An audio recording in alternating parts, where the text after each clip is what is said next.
Hello friends, welcome to my channel MR classes study. तो हमारा advance maths में algebra चल रहा था और अलजेब्रा में भी हमारा जो चैप्टर चल रहा था वो समांतर श्रेणी चल रहा था, अरिथमेटिकल प्रोग्रेशन चल रही थी और वो हमने 4 पार्ट में कंप्लीट कराई है। उसके बाद आज हम लेकर आए हैं ज्योमेट्रिक प्रोग्रेशन, जिसको हिंदी में हम बोलते हैं गुणोत्तर श्रेणी। तो आज हम इस वीडियो में जीपी पर बात करेंगे, गुणोत्तर श्रेणी पर बात करेंगे। तो चलिए स्टार्ट करते हैं। तो गुणोत्तर श्रेणी क्या होती है? कोई भी श्रेणी गुणोत्तर श्रेणी तब कही जाती है जब उसका सार्व अनुपात एक समान होता है। सार्व अनुपात का मतलब है कॉमन रेशियो।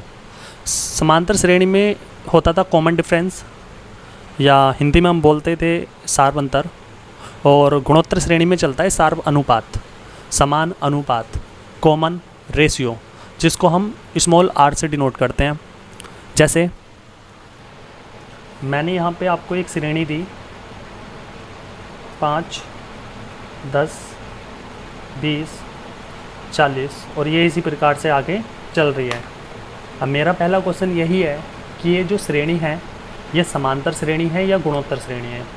तो समांतर श्रेणी की आप आसानी से पहचान करके बता सकते हो। तो सबसे पहले आप डिफरेंस देखोगे इनके बीच का, तो यहाँ पे 5 में 5 जोड़ा तब 10 बना, उसके बाद 10 में 10 जोड़ा तब 20 बना, 20 में 20 जोड़ा तब 40 बना। तो हम कह सकते हैं ये समांतर श्रेणी में नहीं है। अब यहाँ पे सार्व अंतर तो समान नहीं है, लेकिन देखते हैं सार्व अनुपात समान है क्या। तो सार्व अनुपात कैसे निकालते हैं? तो कॉमन रेशियो, या हिंदी में बोलते हैं सार्व अनुपात, इसको R से डिनोट करते हैं और इसका फॉर्मूला होता है A2 माइनस A1। वहाँ पे क्या होता था? कॉमन डिफरेंस, जिसको D से डिनोट करते थे सार्व अंतर, और निकालते कैसे थे? दूसरी टर्म से पहली टर्म घटाते थे। मतलब अगर वहाँ पे ये उनके पद के नाम होते थे, पहला पद A1, दूसरा पद A2, तीसरा पद A3, चौथा पद A4 और इसी प्रकार से चलता था। तो वहाँ पे जब हम सार्व अंतर निकालते थे D बराबर, तो आता था A2 माइनस A1।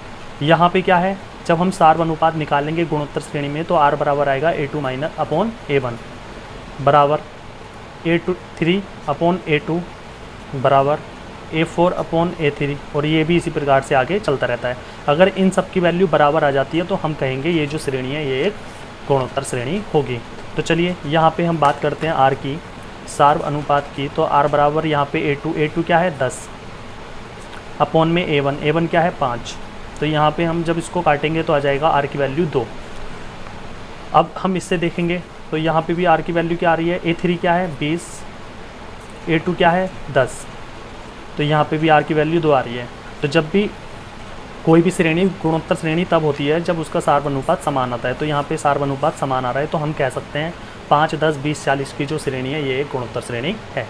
ठीक है, तो यहाँ पे आप किसी भी श्रेणी को आसानी से पहचान सकते हो। ठीक है, इसके बाद हम बात करेंगे गुणोत्तर श्रेणी में जब हमें n पद निकालना हो तो उसका क्या फॉर्मूला है।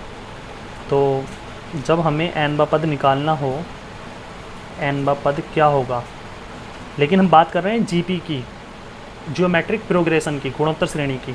तो उसके लिए फॉर्मूला है R यहाँ पे क्या है? सार्व अनुपात, और पावर में है n-1। n क्या है? पदों की संख्या। a क्या है? a है फर्स्ट टर्म या पहला पद। ठीक है, तो यहाँ पे हमें ये फॉर्मूला याद रखना है। जिस प्रकार से हमने समांतर श्रेणी में n पद का फॉर्मूला था a + n-1 इंटू d, उस प्रकार गुणोत्तर श्रेणी में n पद को हम इस फॉर्मूले से निकाल लेते हैं। ठीक है, तो जैसे मान लीजिए इसी श्रेणी में बात करूँ मैं 5, 10, 20, 40। अब मान लीजिए मैं आपसे पूछूं डिटेल में कि बताइए 5वां पद जो होगा वो क्या होगा। तो पहला, दूसरा, तीसरा, चौथा, 5वां पद क्या आएगा? तो आप कहोगे यहाँ पे डबल हो रहा है, 5 का 10, 10 का 20, 20 का 40, 40 का क्या आएगा? 80। तो हमने डिटेल में करके देखा तो 5वां पद क्या आया? 80 आया। अब फॉर्मूले की मदद से देखते हैं 5वां पद 80 आ रहा है क्या। तो n की वैल्यू यहाँ पर क्या हो गई? 5। a की वैल्यू क्या है? तो इस श्रेणी में a की वैल्यू क्या है? 5 है। ठीक है, उसके बाद R की वैल्यू यहाँ पे हमने क्या निकाली थी? 2 आई थी, 2। बस इन तीनों की वैल्यू इस वाली इक्वेशन में आप पुट कर दीजिए। उसके बाद देखते हैं 5वां पद हमारा 80 ही आ रहा है क्या। तो a है 5, R है 2 और n है 5, 5 - 1, तो हम कहेंगे 5 इंटू 2 की पावर 4, और 5 इंटू 2 की पावर 4 का मतलब होता है 16, और 16 पंजे 80। तो हम कह सकते हैं पाँचवा पद यहाँ पे फॉर्मूले की मदद से क्या आ रहा है, 80 आ रहा है। तो इस प्रकार हम गुणोत्तर श्रेणी का कोई भी पद आसानी से इस फॉर्मूले की मदद से निकाल सकते हैं। अब बात करते हैं गुणोत्तर श्रेणी में n पदों का योगफल की। तो n पदों के योगफल की बात करें तो n पदों का योगफल, तो गुणोत्तर श्रेणी में n पदों का योगफल का फॉर्मूला होता है एस एन बराबर a r की power n minus 1 bracket 1 upon में r माइनस 1। और ये फॉर्मूला तब लगता है जब r की वैल्यू 1 से बड़ी होती है, ठीक है। अदरवाइज़ अगर r की वैल्यू 1 से है छोटी तो फॉर्मूला क्या हो जाएगा, फॉर्मूले में कुछ चेंजेस आ जाएगी। चेंजेस क्या आ जाएगी, ये 1 इधर आ जाएगा और ये r की पावर n इधर आ जाएगा, ये 1 इधर आ जाएगा और r इधर आ जाएगा। मतलब ये चीज़ हमें पॉजिटिव में लानी होती है, ठीक है। तो दो फॉर्मूले हमें, सॉरी एक ही फॉर्मूला है वैसे तो ये, अगर r की वैल्यू 1 से बड़ी है तो ये फॉर्मूला लगा दीजिए, r की वैल्यू 1 से छोटी है तो ये वाला फॉर्मूला लगा दीजिए n पदों का योगफल का, ठीक है। तो जैसे इस श्रेणी में अगर मैं पूछूं 3 पदों का योगफल क्या होगा, तो आप कहोगे 5 और 10 15, 15 और 10 35। तो 3 पदों का योगफल क्या आया, 35 आया। अगर मैंने किया डिटेल से तो 3 पदों का योगफल क्या आया, 35 आया। तो चलिए अब फॉर्मूले की मदद से देखते हैं 35 ही आ रहा है क्या। तो n की वैल्यू यहाँ पे क्या है 3, क्योंकि 3 पदों का पूछ रहा है। a की वैल्यू क्या है, फर्स्ट टर्म क्या है, पहला पद क्या है 5 है। r की वैल्यू यहाँ पे क्या है 2 है, हमने निकाली थी ना 2 आई। उसके बाद एस एन बराबर हमें कौन सा फॉर्मूला लगाना है अब, ये वाला या ये वाला। तो यहाँ पे हम देख रहे हैं r की वैल्यू 2 है, 1 से बड़ी है, तो हम ये वाला फॉर्मूला लगाएंगे a r की power n minus 1 upon r minus 1, ठीक है। अब इन तीनों की वैल्यू यहाँ पे पुट कर दीजिए। तो यहाँ पे क्या आएगा, a क्या है 5, r की पावर n मतलब 2 की power 3 minus 1 upon r minus 1 मतलब 2 माइनस 1 बराबर। इसको जब हम सिंप्लीफाई करेंगे तो आ जाएगा 5, यहाँ जाएगा 2 की पावर 3 का मतलब होता है 8 माइनस 1 अपॉन 1, 5 गुणा 7 बराबर 35। तो हम कह सकते हैं 3 पदों का योगफल जो आया वो क्या आया, फॉर्मूले की मदद से 35 आया। तो हम गुणोत्तर श्रेणी में कितने भी पदों का योगफल आसानी से इस फॉर्मूले की मदद से निकाल सकते हैं, ठीक है। उसके बाद गुणोत्तर श्रेणी का जो तीसरा रूल है, तीसरा फॉर्मूला है वो है पदों की संख्या। पदों की संख्या कैसे निकालें, तो पदों की संख्या का मतलब है हमें n की वैल्यू यहाँ पे निकालनी है। तो जैसे कि यहाँ पे हमने एक गुणोत्तर श्रेणी हमारी चल रही है 5, 10, 20, 40 करके जो थी, जो हमने पहले क्वेश्चन में यहाँ पे ली थी, वही हम यहाँ पे गुणोत्तर श्रेणी ले लेते हैं। अब मान लीजिए मैंने आपसे कहा कि इस श्रेणी में कितने पद हैं, तो आप कहोगे अगर मान लीजिए श्रेणी यहाँ तक है और मैं आपसे पूछूँ इस श्रेणी में कितने पद हैं, तो आपका आंसर आएगा 1 2 3 4 5।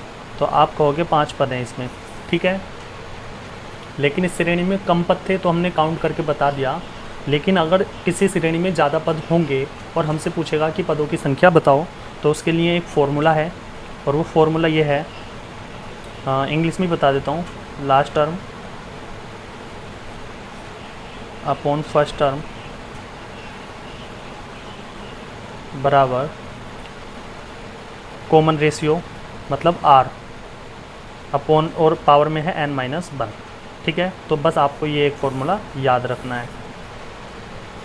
तो यहाँ पे लास्ट टर्म से मतलब अंतिम पद क्या है 80 है, फर्स्ट टर्म क्या है, पहला पद क्या है 5 है, बराबर सी आर कॉमन रेशियो क्या है, तो कॉमन रेशियो इसका क्या आया था, r की वैल्यू आई थी 2 की पावर n माइनस 1। तो यहाँ से n की वैल्यू आप आसानी से इस फॉर्मूले की मदद से निकाल सकते हैं। तो अंतिम पद क्या है 80, पहला पद क्या है 5 बराबर r की वैल्यू क्या है, कॉमन रेशियो क्या है 2 और पावर में n माइनस 1। इसको आपस में काटोगे तो 16 बराबर 2 की पावर n माइनस 1। 16 को हम लिख सकते हैं 2 की पावर 4 बराबर 2 की पावर n माइनस 1। जब बेस समान है तो पावर्स भी समान होंगी, 2 से 2 कट जाएगा मतलब n माइनस 1 बराबर क्या आ जाएगा 4, और n बराबर यहाँ से हम देखेंगे तो क्या आ जाएगा 5। तो हम आसानी से बता सकते हैं किसी भी गुणोत्तर श्रेणी में पदों की संख्या हम इस फॉर्मूले की मदद से आसानी से बता सकते हैं, ठीक है। तो 5 ही पद थे। अब ये फार्मूला बना कैसे, तो ये फार्मूला मैंने इसकी मदद से बनाया। अगर मान लीजिए मैं इसको अंतिम पद कह दूँ, इस फॉर्मूले को लास्ट टर्म कह दूँ, तो ये वाला a यहाँ पे आ जाएगा, यहाँ पे आ जाएगा मतलब पहला पद यहाँ आ जाएगा, तो इधर बचेगा r की पावर n माइनस 1, और यही मैंने आपको फॉर्मूला लिखवाया था यहाँ पे, ठीक है। तो मैंने इस चैप्टर में आपको तीन फार्मूलाज बता दिए हैं। तो एक फार्मूला और रह गया इस चैप्टर में, लेकिन उस पर बात करेंगे बाद में, पहले कुछ क्वेश्चन पर डिस्कस कर लेंगे। तो जैसा कि आप स्क्रीन पे पहला क्वेश्चन देख रहे हो, क्वेश्चन में एक श्रेणी दी है 3, 6, 12, 24 और डैश डैश करके हमें T10 दिया है। मतलब उसने बताया है कि इस श्रेणी में 10 पद हैं, और हमसे पहला क्वेश्चन पूछा है T10 मतलब गुण इस श्रेणी का 10वां पद पूछा है हमसे। और दूसरा क्वेश्चन मैं लिख देता हूँ नीचे, ठीक है। दूसरे क्वेश्चन में पूछा है मतलब 10 पदों का योगफल S10 पूछा है हमसे। तो चलिए स्क्रीन पे छोड़िए, ये क्वेश्चन है, एक श्रेणी दी है हमें 10 पदों की, और हमसे पहला क्वेश्चन पूछा है 10वां पद बताइए और 10 पदों का योगफल बताइए इस श्रेणी के, ठीक है। तो सबसे पहले हमें पहचान करनी है ये जो श्रेणी है ये समांतर श्रेणी है या गुणोत्तर श्रेणी है। तो हम यहाँ पे डिफरेंस देखेंगे। सबसे पहले तो 3, 6 का आ रहा है, मतलब डिफरेंस आ रहा है, डिफरेंस आ रहा है, इसलिए हम कह सकते हैं ये समांतर श्रेणी नहीं है। अब गुणोत्तर श्रेणी देखेंगे तो गुणोत्तर श्रेणी में क्या होता है, जो सार्प अनुपात होता है, कॉमन रेशियो होता है, वो समान आना चाहिए। तो वो कैसे आता है, A2 मतलब 6/3 आ जाएगा, यहाँ पे 2 आ जाएगा। R की वैल्यू यहाँ पे 12/6 आ जाएगी, यहाँ पे भी 2 आ जाएगी। मतलब हम कह सकते हैं यहाँ पे R की वैल्यू आ रही है बराबर, एक समान। तो ये जो श्रेणी है ये एक गुणोत्तर श्रेणी है, GP है, ठीक है। और ये समझाने के लिए मैंने R की वैल्यू यहाँ निकाल दी। जब आप क्वेश्चन देखोगे तो वहाँ पे आप आसानी से बता सकते हो 1 सेकंड में कि ये समांतर श्रेणी है या गुणोत्तर श्रेणी है। उसके बाद हमसे इस श्रेणी का क्या पूछा है, 10वां पद पूछा है। तो 10वें पद पूछा है, तो उसके लिए है A R की पावर n-1, n की वैल्यू है 10, तो 10 - 1, तो हम कह सकते हैं A R की पावर 9। 10वां पद क्या आएगा, A R की पावर 9। A क्या है, तो A है यहाँ पे 3, A क्या है 3, R क्या है, तो R है यहाँ पे 2 और 2 की पावर 9, ठीक है। तो यहाँ पे आ जाएगा 3 गुणा 2 की पावर 9 का मतलब होता है 512, और 12 × 36, 5 × 15, तो हम कह सकते हैं जो 10वां पद होगा वो क्या होगा, 1536। इसके बाद हमसे दूसरे क्वेश्चन में पूछा है S10 10 पदों का योगफल, और हमारा फॉर्मूला क्या है, तो R की वैल्यू यहाँ पे आई 2, मतलब 1 से बड़ी आई। तो यहाँ पे हमारा एक फॉर्मूला था SN बराबर A R की पावर n-1/R-1। तो यहाँ पे हमें 10वां पद देखना है, तो n की जगह 10 रखना है। A की वैल्यू क्या है, तो A की वैल्यू यहाँ पे आई थी कितनी, 3, तो 3। R की वैल्यू क्या है 2, n की वैल्यू क्या है 10 - 1/2 - 1 बराबर 3 गुणा 2 की पावर 10 का मतलब होता है 1024 - 1 अपोन में आ जाएगा 1। 3 गुणा 1024 से -1 करोगे तो आ जाएगा 1023, और 1023 की गुणा 3 से करोगे तो आ जाएगा 3069, ठीक है। तो 10 पदों का योगफल क्या आएगा, 3069।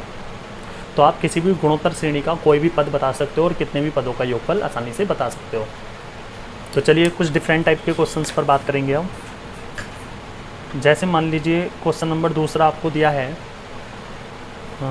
जैसे आपको एक श्रेणी दी है 3, 6, 12, 24 और इस प्रकार से चल रही है, और अंतिम पद क्या दिया है, 3069, ठीक है। 3069 मैंने यही वाला लिख दिया, ठीक है, 3069। तो ये एक श्रेणी हो गई। अब मुझे पता है कि ये 10वां पद है।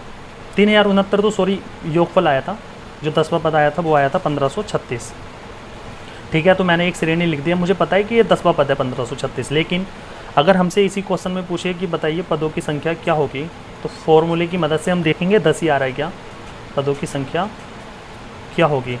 तो हम सबसे पहले देखेंगे ये जो श्रेणी है गुणोत्तर श्रेणी है या समांतर श्रेणी है। तो हमें पता है कि ये एक गुणोत्तर श्रेणी है। तो पदों की संख्या का फॉर्मूला है R की पावर n-1 बराबर अंतिम पद अपोन पहला पद, ठीक है। R यहाँ पे क्या है, R है 2, n की वैल्यू निकालनी है, अंतिम पद क्या है 1536 और पहला पद क्या है 3। तो जब आप इसको डिवाइड करोगे तो आ जाएगा 512। 2 की पावर n-1 बराबर 512, और 512 को आप क्या लिख सकते हो, तो आप लिख सकते हो 2 की पावर 9। जब बेस समान है तो पावर्स भी समान होगी, n-1 बराबर 9 तो n बराबर 10। तो आप किसी भी गुणोत्तर श्रेणी में पदों की संख्या भी आसानी से निकाल सकते हो इस फॉर्मूले की मदद से, ठीक है। चलिए बाकी के डिफरेंट क्वेश्चन हम करेंगे नेक्स्ट पार्ट में बात, और तब तक के लिए इस वीडियो को देखिए, लास्ट तक देखिए, सारे क्वेश्चंस कीजिए, और और जीपी के लगभग 2 या 3 पार्ट और आएंगे, और ये चैप्टर भी छोटा सा है, ख़त्म हो जाएगा, नेक्स्ट पार्ट में हो जाएगा पक्का। तो चलिए मिलते हैं नेक्स्ट वीडियो में, तब तक के लिए thank you so much. Okay bye, take care and good night.